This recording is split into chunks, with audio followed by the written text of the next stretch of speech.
আর এক ম্যাচ জিততে পারলেই ফাইনালে উঠে যেতে পারে বাংলাদেশ। বড় সম্ভাবনার সামনে টিম টাইগার্স। লঙ্কানদের হারিয়ে এগিয়ে রাখলো পয়েন্ট টেবিলের হিসাব নিকাশ। পরের ম্যাচে ভারত বা পাকিস্তানের সাথে ভালো খেললেই হবে বাজিমাত, যার অপেক্ষায় গোটা বঙ্গপাড়। বাংলাদেশের সামনে ফাইনালে ওঠার সমীকরণ নিয়ে বিস্তারিত জানবো রিপোর্ট। টুর্নামেন্টের আগে যে বাংলাদেশকে নিয়ে তুচ্ছ-তাচ্ছিল্য করেছিল সব ক্রিকেট বিশ্লেষকরা, তারাই এখন সবার আগে এশিয়া কাপের ফাইনাল খেলার দ্বার প্রান্তে। লঙ্কানদের হারিয়ে শিরোপা জয়ের শেষ ধাপে পৌঁছানোর কাজটা বেশ ভালোভাবে করে রাখলো টিম টাইগার্স। এখন শুধু সময় সহজ সমীকরণ মিলিয়ে মূল মঞ্চে যাওয়ার। আকাশসমান স্বপ্ন নিয়ে এবার এশিয়া কাপ খেলতে গিয়েছিল বাংলাদেশ। লিটনের নেতৃত্বে নতুন কিছু করে দেখাবে লাল সবুজ প্রতিনিধিরা, সেই প্রত্যাশা সকলের। প্রথমবারের মতো বৈশ্বিক কোনো ট্রফি জিতবে এমন প্রত্যয় নিয়েই সংযুক্ত আরব আমিরাতের বিমানে উঠেছিল তাসকিন মুস্তাফিজরা। সেই লক্ষ্যে প্রথম ম্যাচে হংকংকে হারিয়ে মিশন শুরু করে টিম টাইগার্স, কিন্তু বড় হোঁচট খায় শ্রীলঙ্কার বিপক্ষে হেরে। যদিও এক ম্যাচ ব্যবধানে আফগানিস্তানকে ধসে দিয়ে সুপার ফোরে উঠে যায় বাংলাদেশ।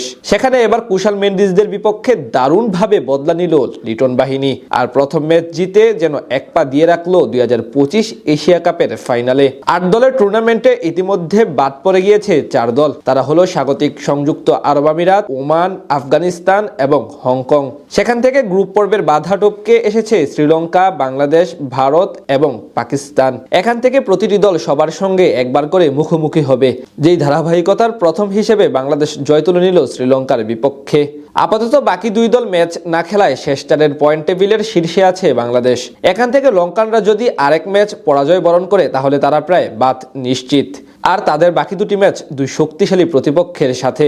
অন্যদিকে বাংলাদেশ যদি আরেকটি ম্যাচ জিতে তাহলে তাদের পয়েন্ট হবে 6। সেক্ষেত্রে স্বাভাবিকভাবে পাকিস্তান অথবা হার্দিক পান্ডিয়াদের পয়েন্ট হারাতে হবে, আর সেটা সত্যি হলে তাদেরও পয়েন্ট হবে 6 যদি কিনা সবগুলো জিতে। কিন্তু আপাতত সেটা প্রায় অসম্ভব, কারণ জাসপ্রীত বুমরাদের সঙ্গে যেহেতু শাহিন আফ্রিদিরা ম্যাচ খেলবে, তাই তাদের থেকেও একদল পয়েন্ট হারাবে। এখান থেকে এটা পরিষ্কার, বাংলাদেশ যদি পরবর্তী 2 প্রতিপক্ষের একটিকে হারাতে পারে তাহলে তারা অনেকাংশে ফাইনালে চলে যাবে, কারণ শ্রীলঙ্কার কাছে এই মুহূর্তে 2টি ম্যাচ জয় প্রায় অসম্ভব। একইভাবে পাকিস্তান যদি বাংলাদেশের সাথে হেরে বাকি 2টি জিতে যায় তাহলে সেখান থেকে ভারতেরও বাদ পড়ার সম্ভাবনা থাকে। তাহলে শীর্ষ 2 দল হিসেবে পাকিস্তান অথবা ভারত ও বাংলাদেশ ফাইনাল খেলতে পারে। তাই এখন টাইগারদের সবচেয়ে বড় চ্যালেঞ্জ হলো পরবর্তী 2 ম্যাচ। সেখানে যদি নিজেদের বর্তমান অ্যাপ্রোচ ও ভয়ডরহীন ক্রিকেট খেলা দেখাতে পারে তাহলে অসম্ভবের কিছু নেই, কারণ সম্প্রতি পাকিস্তান বা ভারত কোনো দলেরই তেমন ভালো অবস্থান নেই। এখন দেখার পালা টাইগাররা সেটা কাজে লাগাতে পারেন কিনা। যদি পারেন তাহলেই হবে বড় বাজিমাত, যেমনটা স্বপ্ন দেখছে সকলে। টুর্নামেন্টের আগে যে বাংলাদেশকে নিয়ে তুচ্ছ-তাচ্ছিল্য করেছিল সব ক্রিকেট বিশ্লেষকরা, তারাই এখন সবার আগে এশিয়া কাপের ফাইনাল খেলার দ্বার প্রান্তে।